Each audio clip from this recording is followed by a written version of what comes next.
Welcome to The Courage Effect. I'm Suzanne Weller, and this is a show about growth and unleashing what's possible.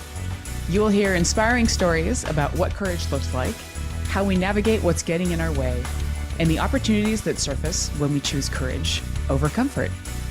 Let's get started. Hi, everybody. It's Suzanne. Welcome to The Courage Effect. So, for those of you who know me a lot or a little bit, you probably know that I'm a bit of a book nerd. I love to read. I'm in at least one book club. I probably have a minimum of 3 or 4 books going at any point. I do have a master's in English literature, which I guess helps me to write good email. But it's, reading and writing, I do some writing as well, is something that is really near and dear to my heart.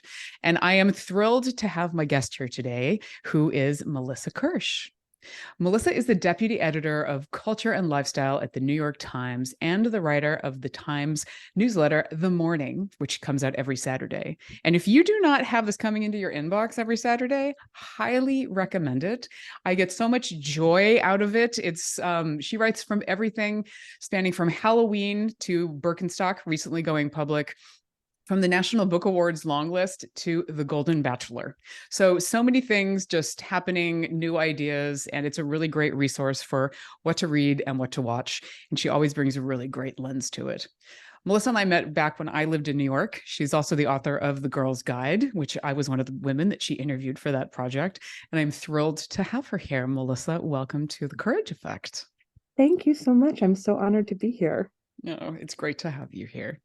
So we're starting this conversation with, this morning I heard the news that Jezebel is shutting down after 16 years. And for those of you not familiar with it, it's a digital media site, which was really, a early feminist blog, which really spun out of Gawker. And it really does feel like the end of an era in a lot of ways with digital media, and an end of an era, but then also opportunity at the same time. So, because there's so much cool stuff also happening in digital media. But that being said, it's still a challenged business. And I, as somebody that pays personally for content out of my own pocket, because I know that quality content takes money, I'm curious for you what it is like to be a writer right now, because it's not just about courage, it's also a beautiful career, but I'm sure that it's also a challenging career. So talk to us a little bit about that. I feel really lucky to be a writer and to work in media right now at a moment which, as you said, media is certainly challenged by many things, not just the economics. And,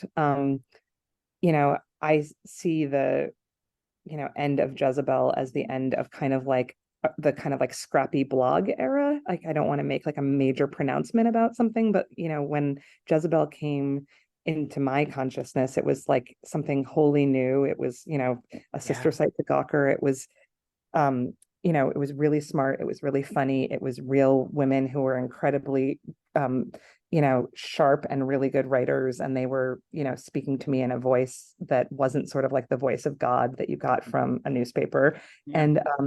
And it was exciting. It was like the birth of really like voicey writing on the internet. And I think I mean, anybody, I don't want to be too grand, but I feel like anybody who's writing in a digital space now, or, like an influencer who writes funny Instagram captions, or, like we all sort of owe a debt to Jezebel in a way, because Jezebel and blogs like it were the first place where it's sort of like demonstrated that like speaking in your own voice with all of its quirks and all of its idiosyncrasies was like not only something that people would be interested in, but it was like a viable career.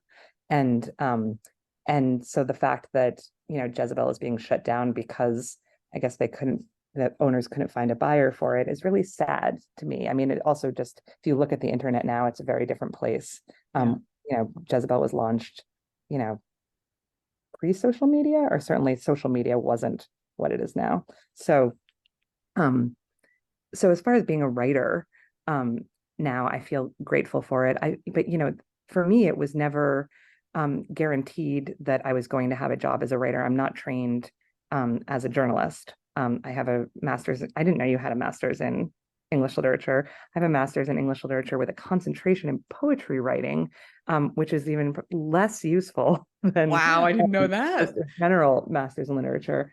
Um, and I keep waiting for my graduate program to ask me to come and speak to a class, because I feel that I actually am one of the very few people who uses my poetry master's degree on a daily basis, which I don't know how many people really say that. I didn't look at it as a pre-professional degree when I went to graduate school. I looked at it as like an opportunity to live in New York and write for 2 years while I was kind of like figuring out what my next move was, and sort of figured my next move would have to be like, well, write a book of poetry and get a job in academia. Like that was my dream, to be like the poetry teachers that I had had.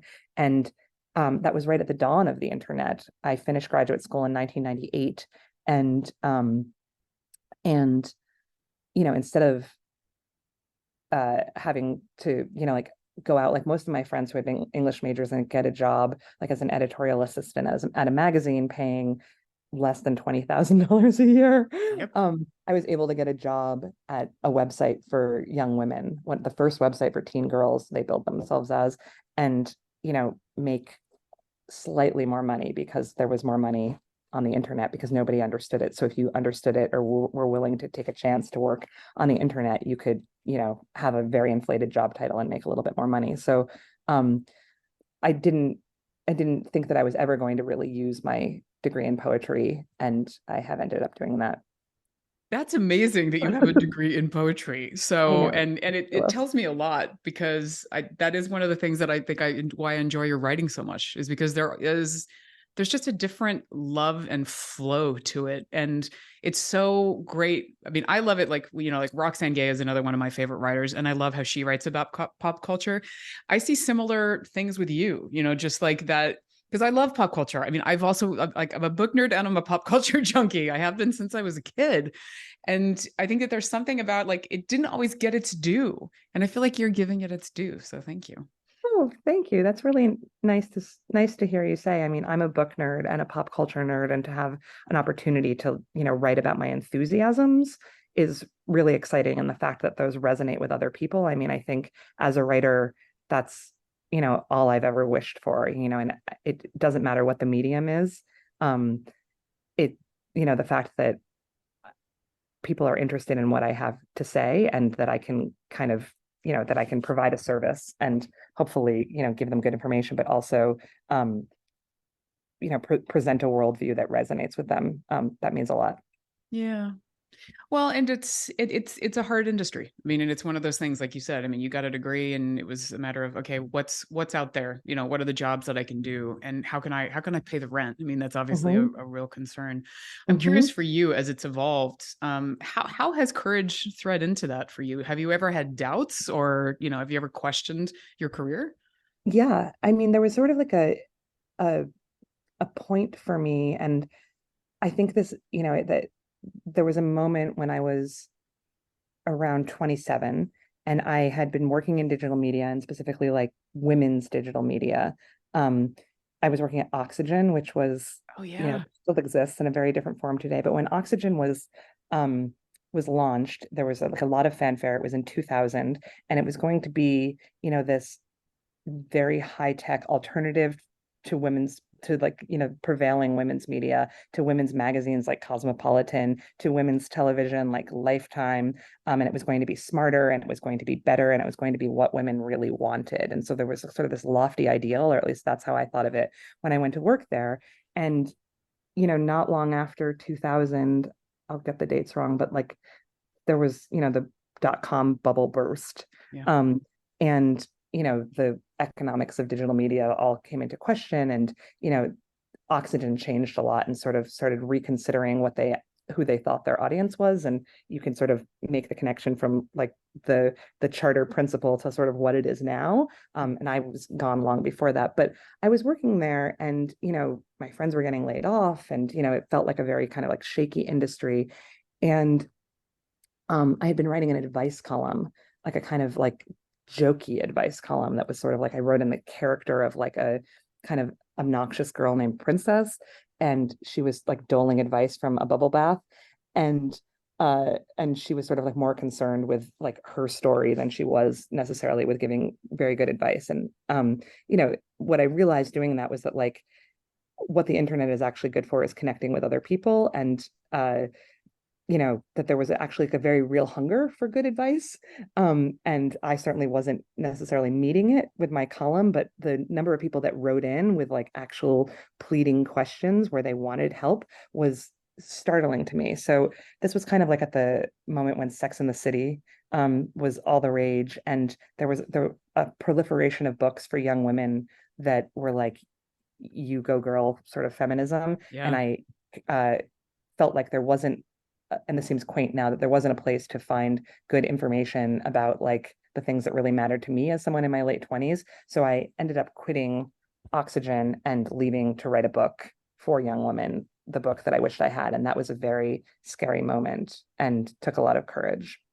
Yeah, a lot of courage. And I remember being really impressed with you going out and doing it. I mean, I remember going to your launch party. I remember that being I was so impressed because I was like, wow, this is somebody that is a peer of mine that is doing this. So that is one of the things, especially when you're a woman in New York, you're just out there, doing what you do. And when you see other women doing it and other people in general, but really supporting each other.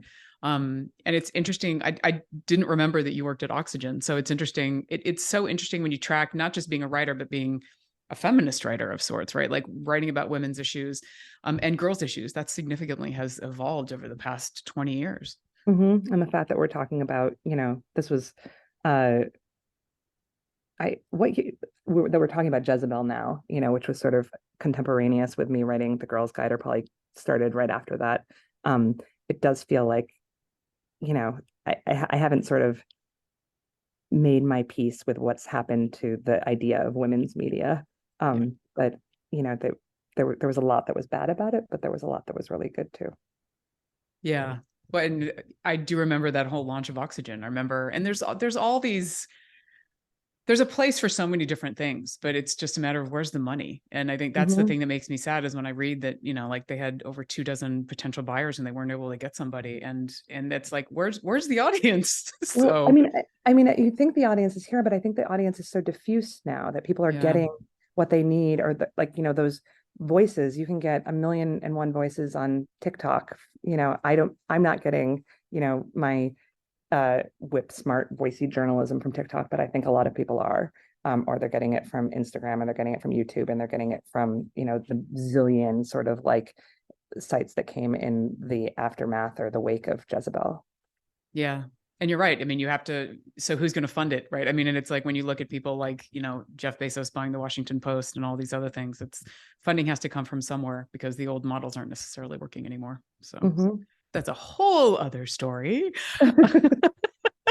Well, we need to cut to a break. So let's come back in a couple minutes and continue this conversation. This is Suzanne. You're listening to The Courage Effect. Stay tuned. Hey, everybody, it's Suzanne from The Courage Effect. As the seasons changed, I poked into my closet and discovered how stale my wardrobe had become. Everything felt boring, and I wanted something different and fresh. I grabbed my laptop and remembered Armoire. Why not clothing rental?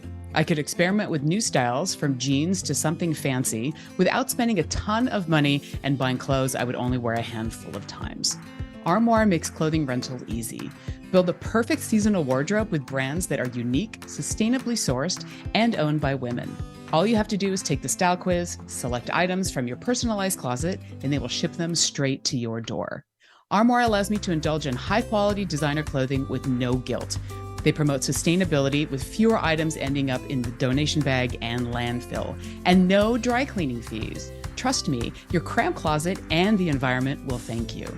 If you're ready to have your dream closet delivered to your door, you must try Armoire. And right now, my listeners can give Armoire a try and get up to 50% off their first month. That's up to $125 off. Just visit armoire.style. That's ARMOIRE.style/The Courage Effect to get up to 50% off your first month and never worry about what to wear again. Try Armoire today.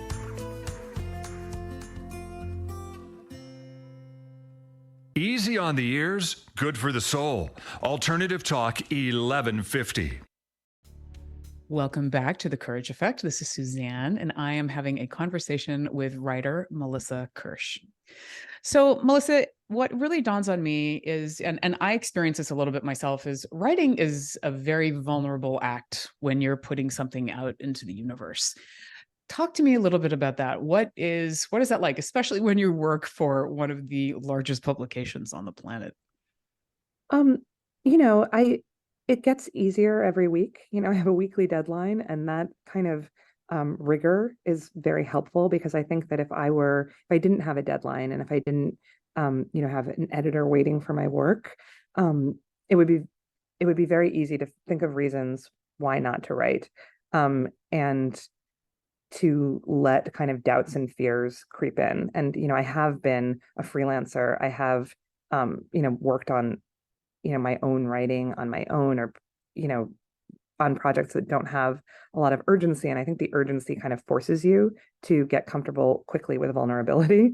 Like once you sort of sign on or enlist, in a job where you're going to have to write every week, you quickly sort of learn um, you know, which of your negative voices you are going to need to silence and put to bed and to never wake up, in order to get your work done. But I guess I write sort of like a very un-Timesian style newsletter. It's not kind of, it doesn't have like a traditional journalistic format. I'm not, Yeah. I'm not breaking a lot of news in the newsletter.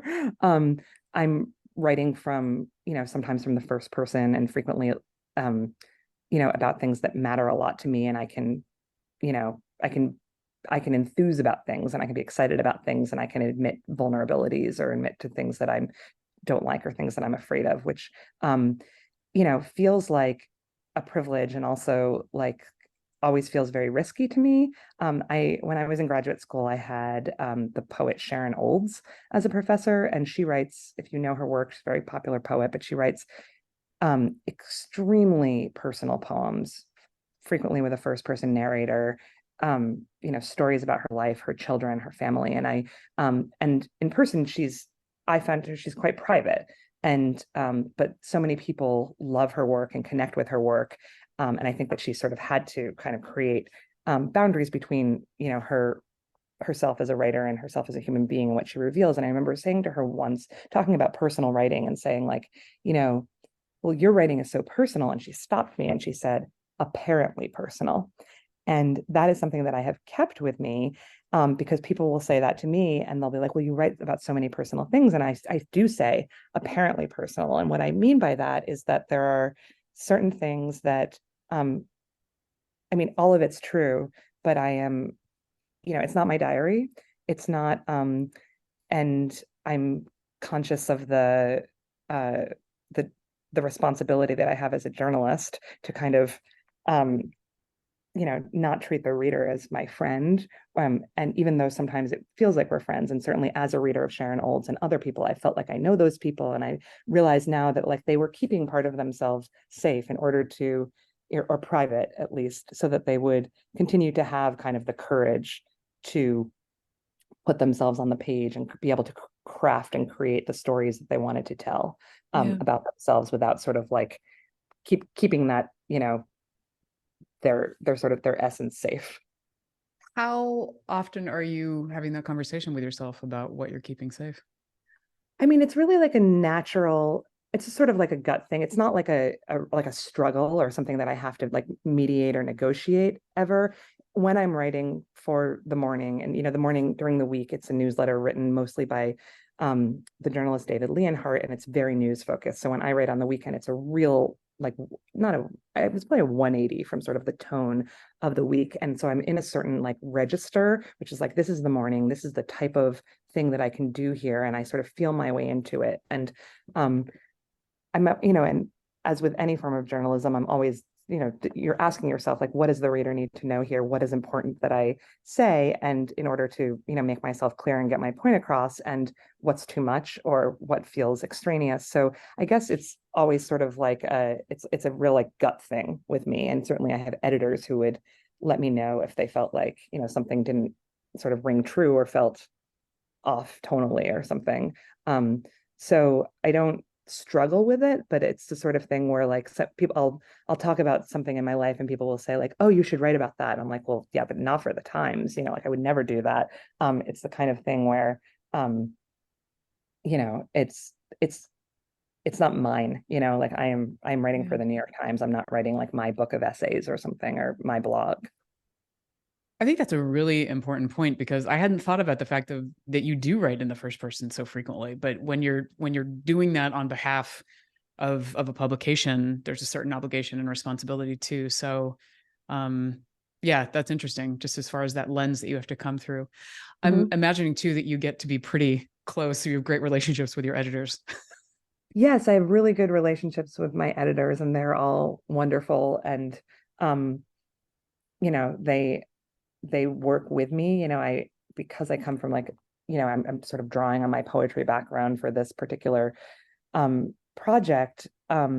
I'm very attuned to sort of like meter of a line and musicality and lyricism, and all writers are. And in a news story, the writers that you love and connect with, they have their own kind of like feel for a line. But they put up with me saying like, no, like you can't take that word out. We need another word that has like, I need this rhythm here, and like, and I wouldn't call them indulgent because I think it makes the work better, but they're, certainly like it's an exciting process to work with people that way and have them like allow me to be really creative within the space I'm allotted. Yeah. I've read two books really about the process of writing that have stuck with me. One was Bird by Bird, Anne Lamott. I think most of the people who have done some experimentation in writing has probably read it, which is such a beautiful book. And also Stephen King's book about writing, which was really fascinating to me. And what you just said there, like the whole the what he writes about like just the language selection and otherwise, and being a poet, I mean, coming from that poetry background, I would imagine that that's something that you're always crafting that. Mm-hmm. Yeah, and I don't think of it so much as poetry anymore. It's not like, it's not broken into stanzas or, in any kind of meter or anything, or following like formal poetic rules. But I think that, yeah, I love Stephen King's book on writing. And it's, because he's a writer of popular fiction, I think maybe I was surprised that, he had, such an ear or such a paid such attention to like the musicality of a line. I can't remember specifically how he writes about language, but I found it really resonated with me from having a background in poetry. Yeah, me too. And it's so interesting because I almost felt that I was judging him because I was so surprised by it. Yeah. And then you feel guilty. You're like, I underestimated you. Yeah. Yeah, it's like you are Stephen King after all. Yeah, it's true. You know what you're doing. Yeah, undoubtedly. Is there anything that you haven't written about that you really want to write about? Sure. Like I want to just like keep writing about the world that I live in, and that's sort of like, I work with an editor who was describing what I write about, and he said, I think what you're writing about is how to live a meaningful life. And so that's what I always want to write about. And I felt really like seen by that because I hadn't sort of known how to describe what I was writing about. I was like, I write about culture. I write about culture and lifestyle, and whatever comes up, like you said at the beginning, that I write about a lot of different topics and sort of what's in the news or something that's moved me that week. But that like core question, how do we live a meaningful life, is one that I am sort of fixated on. That is a touchstone for me. And so I don't think that I would run out of things to write about, or things that I want to write about, because I don't think that there's ever like there's not going to be a singular, succinct answer to that question. Yeah, and it's going to evolve too, depending on where you are and what's happening in the world. What you need. Yeah. Yes. And it's different, and it's different for everybody, right? Like the specifics of that, but trying to find the kind of like universality in it, I think of as a sort of like the main thrust of the project, which is like, how do I live a meaningful life, but how do we all live a meaningful life, and what can we agree on? Like I'm sort of a proxy for you. So I'm hoping that if I introduce something that works for me, you're going to say that works for you too. or you're going to have a viable alternative for me. I love to hear from readers and, hear how, something I wrote about is resonating in their lives. Yeah. You had mentioned that you have been working with a creative coach. Mm-hmm. I've been working with a creative coach. I didn't know such a person existed, that there was somebody out there who could help me like realize my creative aspirations. And I think that I didn't realize that, I guess I wasn't necessarily open to admitting that I had creative goals that I was not meeting, and there were opportunities that I was missing out on, and that I was the reason why these things weren't working out. And admitting that to myself and admitting that like I could use some help was kind of a pivotal moment for me. I had a friend who was working with this particular coach who's also a writer, and she's a dramatic writer, and it just sort of came to me, like, oh, my friend has somebody who's actually helping her with her creative projects, which are, like creative writing projects. And as a journalist, I didn't think like, that there would be any use for me. Like I said, I'm like, deadline driven, and this is my job, but I do have things that I want to accomplish creatively. And I witnessed myself getting in my own way. And the coach has been immensely helpful in helping me like realize where I'm doing that and figure out how to work around it. That's great. And it sounds like it really is about thought partnership. It really is about like just unlocking you in certain areas that maybe you just weren't letting yourself go.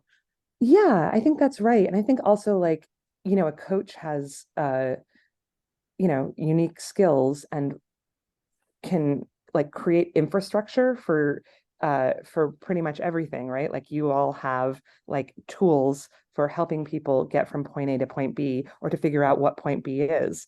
And we mere mortals, like who don't know what point B is, think that like the way that you get there is just by like thinking really hard and worrying about it, right? So the fact that there like could be a process to figuring out what point B is, and that somebody could then help work with me and my habits and my tendencies to like create a path from A to B has been really exciting. Yeah. Well, and to be clear, also as a coach, I don't always know what point B is. No, but you know how to help somebody figure out what point B Yes, is. Right? yes. And But that, I've been on that journey before myself, right? Where it's like there's so many yes, real points life. where do I go? Well, we're about to run out of time, so let me share a couple of things that I heard you say with the listeners.